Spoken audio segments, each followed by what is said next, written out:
संन्यास आश्रम का मतलब होता क्या है, या यूँ कहिए कि कौन सा वो समय होता है जिसे माना जाए कि संन्यास आश्रम के लिए ठीक है। क्योंकि समय समय की बात है, पहले 100 साल की उम्र आम मानी जाती थी, लेकिन आजकल कोई कोई पहुंच पाता है। तो जब आपके बच्चे आपके कारोबार को संभाल लें, आपके साजो सामान को संभाल लें, उस समय को संन्यास आश्रम कहना हमारे ख्याल से ठीक है। उन्होंने आपका कारोबार, खेती बाड़ी, काम धंधा, बिजनेस, व्यापार, दुकानदारी या वो नौकरी करने लगे हैं, तो ये सही उचित समय है जिसमें आप संन्यास आश्रम की तरफ चल पड़ें। इसमें होता है कि आप घर परिवार में रहते सुमरन करें, भक्ति करें और अपने बच्चों के कंधों पे घर गृहस्थी का बोझ डाल दें कि बेटा अब तू जवान हो गया है, कारोबार को तू संभाल चुका है। वो कुंजी मुख्तियार जो कहते कि ये चाबी तेरी। पर यहां एक बात का ध्यान रखें, सब कुछ नहीं लुटाना, जमीन जायदाद अपने नाम भी रखनी है। बैंकों में पैसा अगर आपके नाम है तो सारा नहीं लुटा देना, अपने नाम भी रखना है। पर वैसे कुंजी मुख्तियार जो कहा जाता है हमारे संस्कृति में, वो अपने बच्चों को बना दीजिए कि भाई अब आप संभालो, मैं गाइड हूं, उम्र का तजुर्बा है मुझे। जब भी तुझे कहीं अटकता लगे, कोई कारोबार या कुछ समझ ना आए, तो उसके लिए मैं as a guide, as a your father या मदर, मैं आपको गाइड करूंगा या करूंगी। और बाकी समय सुमरन में लगाइए। चलो बच्चों को खिलाते हो, उसमें भी आनंद उठाओ, कोई बात नहीं। ये हमारी संस्कृति है कि हम जॉइंट फैमिलीज होती हैं, संयुक्त परिवार होते हैं। उसमें आमतौर पे कहावती बना रखी कि मूल से ब्याज प्यारा, पोते नाती वो ज़्यादा प्यारे लगते हैं। लेकिन इतने ज़्यादा प्यारे नहीं लगने चाहिए कि जिससे प्यार करना चाहिए उसको भूल जाओ, और प्यार करना चाहिए उस सुप्रीम पावर ओम दाता सतगुरु मालिक को। ये आपकी बढ़िया उम्र है, बिल्कुल फ्री होके उसकी याद में समय लगाओ, सेवा करो। अगर आपका शरीर इजाजत देता है और आपने इस शरीर को अगर संभाल के रखा हुआ है तो कि बेटा हम तो चले सेवा के लिए, आप संभालो घर बार परिवार, और हम करेंगे सेवा मानवता की, दीन दुखियों की। परमानेंटली नहीं तो कम से कम 7 दिन में 5-4 दिन तो लगा दिया करो, सेवा करो। यकीन मानो उससे आपके कारोबार में कमी नहीं आएगी बल्कि तरक्की आएगी। इनडायरेक्टली आप फैमिली के लिए ही कर रहे हो वो, कि परहित परमार्थ, प्रभु की सृष्टि की सेवा करना तन मन धन से, ये बड़ा ही बढ़िया समय होता है अगर आप कर पाओ। और साथ में थोड़ी सी दूरी बन जाती है ना परिवार से, प्यार भी बना रहता है। क्योंकि तजुर्बा आपको ज़्यादा होता है, बच्चे को तजुर्बा कम होता है। वो कोई गड़बड़ी करता है, छोटी सी भी गलती करता है तो आप टांग बीच में घुसेड़ देते हैं, फिर तकरार शुरू हो जाती है, झगड़े शुरू हो जाते हैं। वो कहता है कि आप मेरे में दखलंदाजी देते क्यों हो? तो इज्जत भी बनी रहेगी। 4-5 दिन दूर रहोगे, 2-3 दिन के लिए जाओगे, परिवार को भी होता है, बच्चों को भी होता है, चलो पापा आए हैं, दादा आए हैं तो आप बातें सुन लें। अब 7 दिन वहीं कुरकुर कुरकुर कुरकुर करते रहोगे तो नेचुरली है। ज़्यादा बर्तन इकट्ठे पड़े रहे ना तो उनको हिलाओगे तो आवाज़ें देते रहेंगे। दूर दूर कर दो कुछ देर के लिए, बाद में वही टल्ली की तरह नजर आते हैं, एक साज सा नजर आता है। 8 पहर और 24 घंटे 7 दिन यही चलता रहता है, तो फिर वो कान खाने लगते हैं वो बर्तन। तो उसी तरह संन्यास है कि बच्चे जब आपके पैरों पे खड़े हो चुके हैं, कार्य संभालने के लायक हो चुके हैं, तब तो कम से कम राम का नाम ले लिया करो, परहित परमार्थ सेवा कर लिया करो। पर हमारे देश में तो एक ही आश्रम ज्यादातर शुरू से चलता है और वो है गृहस्थ आश्रम। क्योंकि ब्रह्मचार्य रख ही नहीं पाते बच्चे, खान पान ऐसा हो गया है देखना सुनना ऐसा हो गया है। पहले गुरुकुल में छोड़ देते थे, दुनिया से कट जाते थे बच्चे, लेकिन ज्ञान से जुड़ जाते थे, बेइंतहा ज्ञान हासिल करते थे। और वो समय भी ज्ञान अर्जित करने का होता है, उसमें जितना ज्ञान हासिल किया जाए ता उम्र वो माइंड में फिट हो जाता है। वो उम्र ही ऐसी होती, ऐसा नहीं कि ज्ञान फिर नहीं लिया जा सकता। ज्ञान हासिल करने की वैसे तो कोई उम्र होती ही नहीं, सारी उम्र आप ज्ञान हासिल करते रहो, स्टूडेंट बने रहो, यकीन मानो आप बहुत तरक्की करोगे, अपने फील्ड में नहीं दूसरे फील्डों में भी। जब आप मास्टर बन जाते हैं कि नहीं मुझे तो सब आता है, तब आप ज्ञान हासिल नहीं कर पाते। हमेशा कान खुले रखो, कहीं से भी ज्ञान मिल जाए अच्छे वाला। तो ये संन्यास जब आप ले लें तब की बात है। संन्यास लेने का कोई घोषणा नहीं करनी, बस अपने बच्चों पे भार डाल दो घर गृहस्थ का, ताकि आपके देखते देखते वो कामयाब हो जाएं। कई बार होता है कई बुजुर्ग खुद ही खुद बने रहते हैं और बच्चों पे बोझ नहीं डालते। उनको लगता है नहीं नहीं ये तो बिगाड़ देगा, ये कर देगा, ये वो कर देगा, और मालिक का बुलावा आ जाता है और बच्चों पे अचानक वो बोझ पड़ता है और वो फेल हो जाते हैं। कितना बढ़िया हो, आप आंखों के सामने अपनी औलाद को सक्सेस कर दो, उनको कामयाब कर दो। शुरुआत में कहीं भी लगे तो उसे जरूर बताओ कि बेटा कर तू तेरी मर्जी, लेकिन अगर इसको ऐसे कर ले, अगर तेरे को अच्छा लगता है बेटा तो तू कर सकता है और इसमें इतना फायदा हो जाएगा। और अच्छे संस्कार दिए होंगे तो वो बच्चा भी आपकी बात जरूर मानेगा और धीरे धीरे वो परफेक्ट होता जाएगा। काम धंधे में सुमरन करना बेहद जरूरी है इस समय में, क्योंकि सुमरन करोगे तो बुजुर्ग अवस्था में शांत रहोगे। नहीं तो कहते हैं कि आदमी इस उम्र में झुकता ही चला जाता है बिना वजह, कमर झुकने लग जाती है। सच क्या है राम जाने। गुरुत्वाकर्षण शक्तियां होती हैं, कहते धरती में भी होती है, चंद्रमा में भी होती है, और भी होगी, साइंटिस्ट जानते होंगे बेहतर। तो आदमी का चेहरा लटकता है, इसकी एक वजह यह भी रहती है कि पृथ्वी का गुरुत्वाकर्षण शक्ति जो है वो भी काम करती है इसमें, कहीं ना कहीं थोड़ा करती होगी, ज्यादा नहीं तो।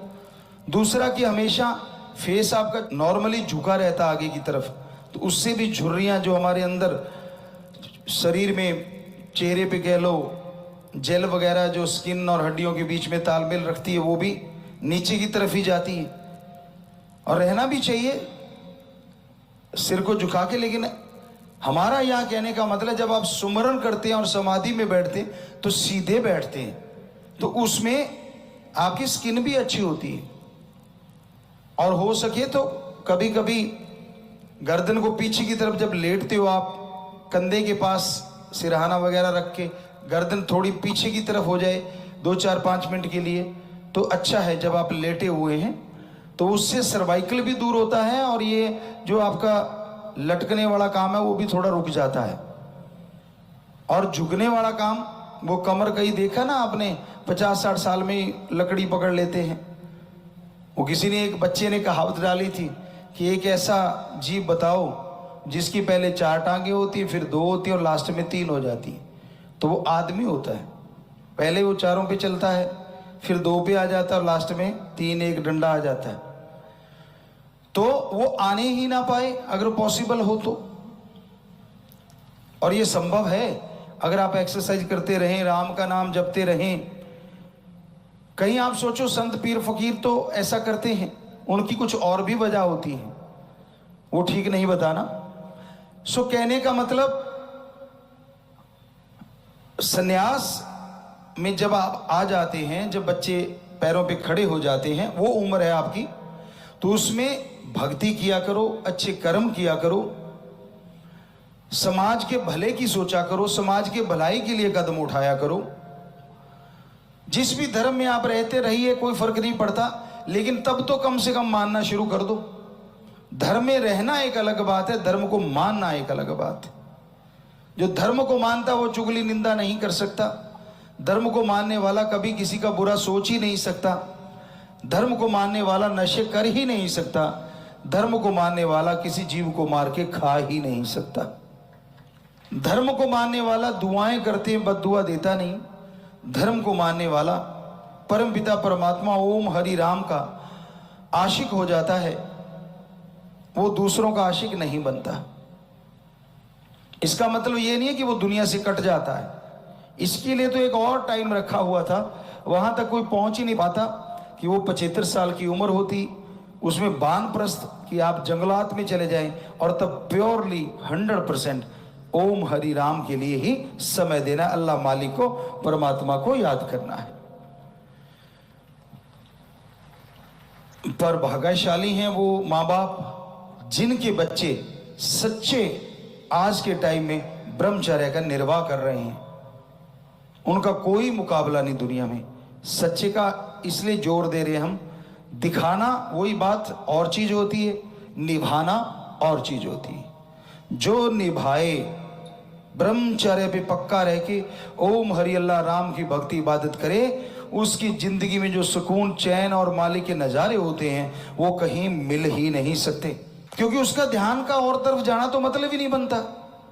उसका तो समाज का भला करना और परम पिता परमात्मा को याद करना, बस ओम हरि सतगुरु अल्लाह गॉड को खुश रखना। पर उसके बावजूद भी वो परिवारों में खचते रहते हैं, मोह ममता में फंसे रहते हैं, तो वो सच्चे ब्रह्मचारी नहीं होते। कड़वी हैं बातें लेकिन सच्ची हैं बातें। ऐसे ही महान नहीं कहा जाता कि बचपन से ही जो ब्रह्मचार्य में पड़ जाते हैं। ये जो इंसान के अंदर वीर्य है, इसका कंट्रोल करना अपने आप में एक बहुत बड़ी शक्ति है। ये शरीर को शक्ति देता है, शरीर के लिए एक ढाल का काम करता है। जैसे गाड़ी में अच्छी क्वालिटी का ऑयल जो होता है, जो पिस्टन वगैरह को बिल्कुल सही रखता है, ऐसे ही ब्रह्मचर्य जब आप रखते हैं तो वो हमारी बॉडी को मजबूत करता है। हमारे डीएनए के सेल को कह लो, जो भी चीजें हैं उनको मजबूत रखता है, जिससे झेलने की शक्तियां बढ़ जाती हैं, आत्मिक शक्तियां बढ़ जाती हैं, आत्मबल विल पावर बढ़ता है और आदमी कभी नेगेटिव होता ही नहीं। चेहरे पे शांति झलकती है। कैसी भी परिस्थितियां क्यों ना आ जाएं, चेहरे का नूर गायब नहीं कर सकती। जो ब्रह्मचर्य का सच्चा पुजारी होता है, जो परम पिता परमात्मा से सच्ची लौ लगाए रखता है, वरना तो मर गए जी गए, मर गए जी गए चलता ही रहता है जिंदगी में। परेशानियां आ गई तो मर गए और थोड़ी सी दूर हो गई तो जी गए। यही तो चलता रहता है जिंदगी में आम इंसान के। कहते हैं ना, चिंता एक ऐसी चिता होती है जो जीते लोगों को जलाया करती है। चिता तो एक बार जला के काम तमाम कर देती है, लेकिन चिंता सबसे खतरनाक चिता है जो पता नहीं जिंदगी के कितने मरहलों में, कितने पलों में आदमी को मारती है और फिर जिंदा करती है। इसलिए चिंता नहीं पैदा करने देना। यह तभी संभव है अगर आप अपनी जिंदगी का तालमेल बिठाएं। काम धंधा करते रहो, हाथों पैरों से कर्म योगी और जीवा ख्यालों से ज्ञान जोगी। काम धंधा भी करते रहिए। हम ये नहीं कहते कि ब्रह्मचारी ही बन जाएं, नहीं। घर गृहस्थ में रहिए, परिवार में रहिए। बेपरवाह जी ने एक दो बार वचन भी फरमाए कि दो पंख हो जाते, गिरना थोड़ा मुश्किल होता है घर गृहस्थ वाले को, अगर वो भक्ति करता है। ब्रह्मचर्य के लिए तो फिर पंख जुड़ जाते दुनिया की तरफ से, एक ही पंख रह जाता है, समाज सेवा और परमपिता परमात्मा की खुशी हासिल करना। खान पान पे कंट्रोल करना, ऐसी चीजें ही खाना जो तामसिक भोजन ना हो, सात्विक भोजन हो। ज्यादा मिर्च मसाले अवॉइड करो। मसाले तो होने ही नहीं चाहिए, बल्कि नेचुरल खाना होना चाहिए। जितना भी बढ़िया आप कर सके। बहुत सारी चीजें ब्रह्मी हैं, ज्यादा आप उपयोग करें जो ब्रह्मचर्य का पालन करना चाहते हैं, जो कि अनमोल तोहफा है कुदरत का। वो आप ज्यादा लेते रहेंगे तो नेचुरली आप शांत रहेंगे और परमपिता परमात्मा की तरफ ही ध्यान रहेगा। इस तरह बहुत सारी चीजें हैं जिनको लेने से सोयाबीन है, ये भी बहुत अच्छी मानी जाती है, इसके लिए ज्यादा, हद से ज्यादा नहीं, लेकिन ब्रह्मचर्य के लिए अच्छी मानी जाती है।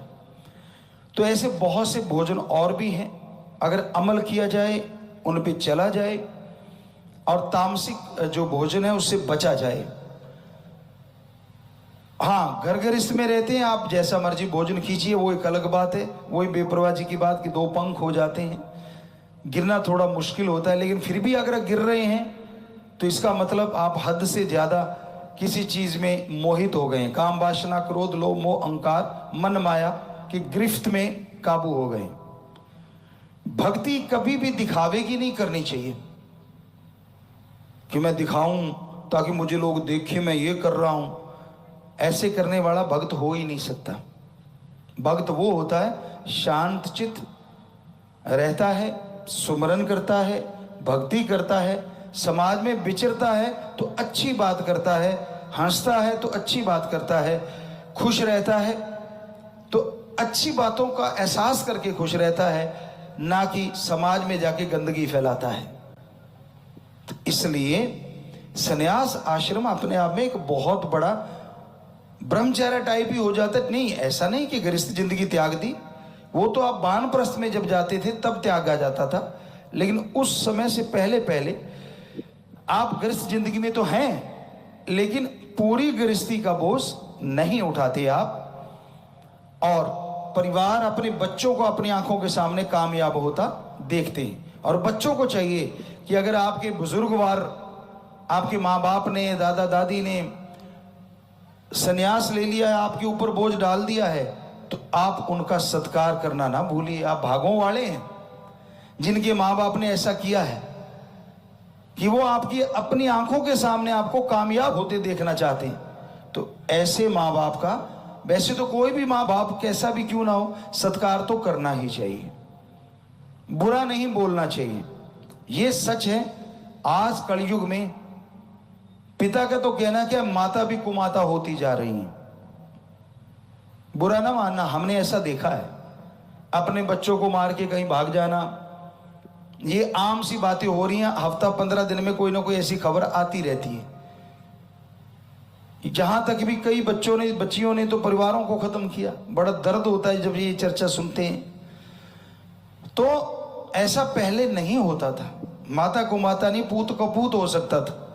वो तो खैर आजकल आम बात है, पूत कपूत वाली तो।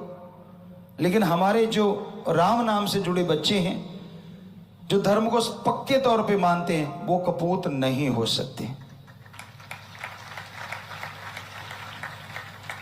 कई लोग सोचते हैं नहीं हमने देखा है, आपने देखा नहीं होगा ढंग से। आपके देखने का नजरिया, देखना दो तरह से होता है। पुराने समय में कहते थे या तो रास्ते चलते या व्यवहार पढ़ने से पता चलता है आदमी कैसा है।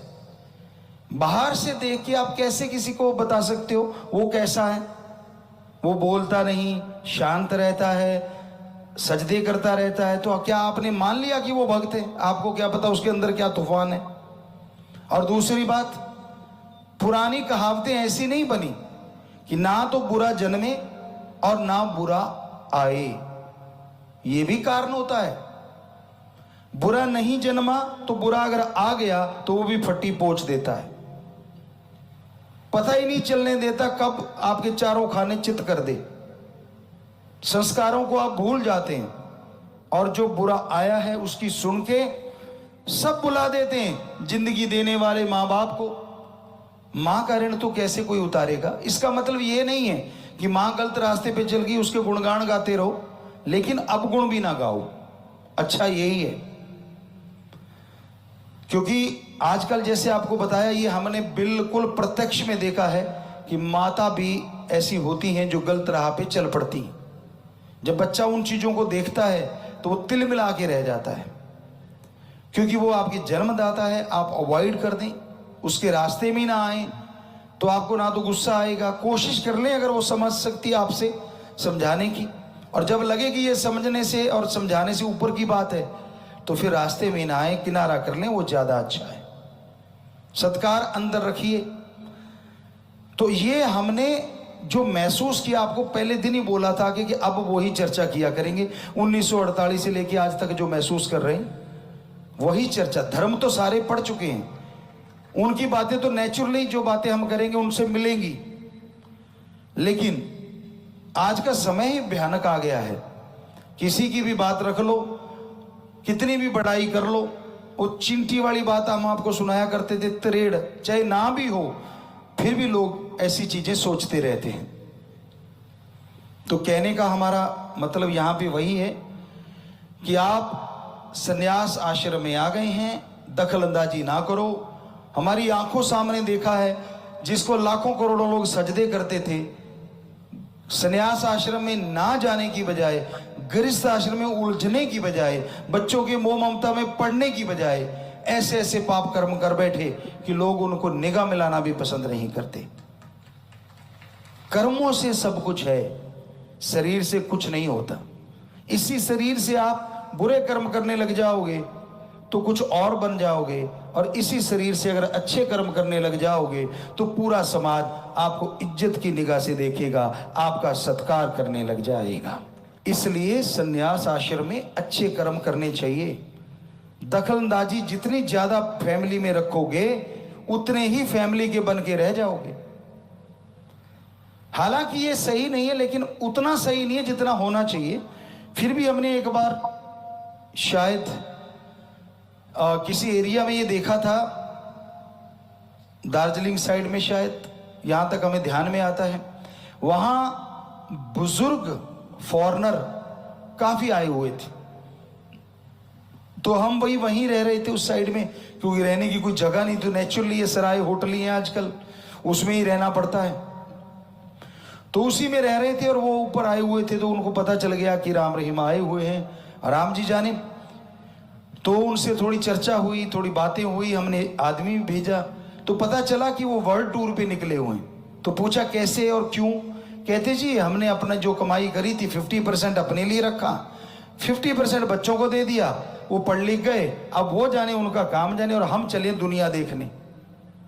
बेपरवाह ने भी शायद एक भजन में लिखा है, मना चल मेला चल देखिए, शायद ऐसा एक भजन काफी पहले, क्योंकि आजकल बच्चों ने कभी गाया नहीं, तो ऐसा एक भजन है कि मतलब, तो वो मेला देखने जा रहे थे, तो इसका मतलब वो फारग हो गए थे इन चीजों से, तो मोह ममता से। तो कहते जी हम तो पूरा चक्कर लगा के आएंगे और खुशी मनाते हैं, अपना एंजॉय करते हैं, और अपने वाले एक घर में बैठे वहीं पे झुक गए और वहीं खत्म सारा दिन। जैसे आपको बताया था कि बुजुर्ग माता से पूछा क्या ठीक ठाक हो आप? कहती ठीक है, पर पिताजी, हमने कहा क्या चाहिए? क्योंकि हमने कहा बेटा तो आपके होगा ही, पोता चाहिए? कहती वो भी है। पोते के बेटा? कहती वो भी है। तो हमने फिर क्या भगवान चाहिए? कहते नहीं, पोते के बेटा चाहिए। अब कर लो बात, कहाँ की चिंता करी बैठी है, पता नहीं कब मालिक की आवाज आ जाए। ज्यादातर हमारा कल्चर इस तरह का फंसा हुआ है। तो नहीं घूमना मत घूमो, पर संन्यास तो ले ही सकते हो। यकीन मानिए बड़ा मजा आएगा, बड़ी खुशियां आएंगी, फारिग हो जाओगे जीते जी। और फारिग होके जब आप गाइड करोगे, माइंड भी ज्यादा काम करेगा। और फिर अगर सेवा करते हो, समाज की परहित परमार्थ करते हो, तो और आइडियाज आएंगे जो आपकी फैमिली, आपकी कुलों का भी उद्धार करते रहेंगे। फ्रेश माइंड में ज्यादा आइडियाज आते हैं, टेंशन वाले में बहुत कम आते हैं। तो इसलिए भी संन्यास आश्रम रखा गया था। तो जरूरी है कि इसमें रहते हुए आप मालिक को याद करें। बहुत सारे बैठे हैं हमारे सत्संगी जो संन्यास आश्रम में आ चुके हैं, यकीन मानो खुशियां मिलेंगी। उनको गाइड करते रहो, हम नहीं रोकते, उनको रास्ता दिखाते रहो, पर सुकून मिलेगा, एक चैन मिलेगा, एक नजारा आएगा आपको। और किच किच किच किच वो जो होती है ना घर में, उससे भी मुक्ति मिलेगी। और फिर आपके लिए दुआएं ये नहीं होंगी कि बूढ़ा चला जाए, दुआएं ये होंगी हमारे माता पिता हमारे सिर पे छाया की तरह रहें।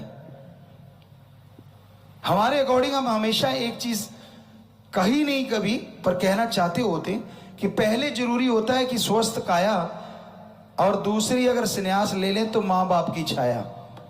सबसे जरूरी होता है सच्चे सतगुरु के द्वारा दिए गए गुरु मंत्र का सरमाया, कि वो जो गुरु मंत्र दिया कितना आपने कमाया, कितनी भक्ति करी, कितनी सेवा करी, सबसे पहले नंबर पे तो वही आता है।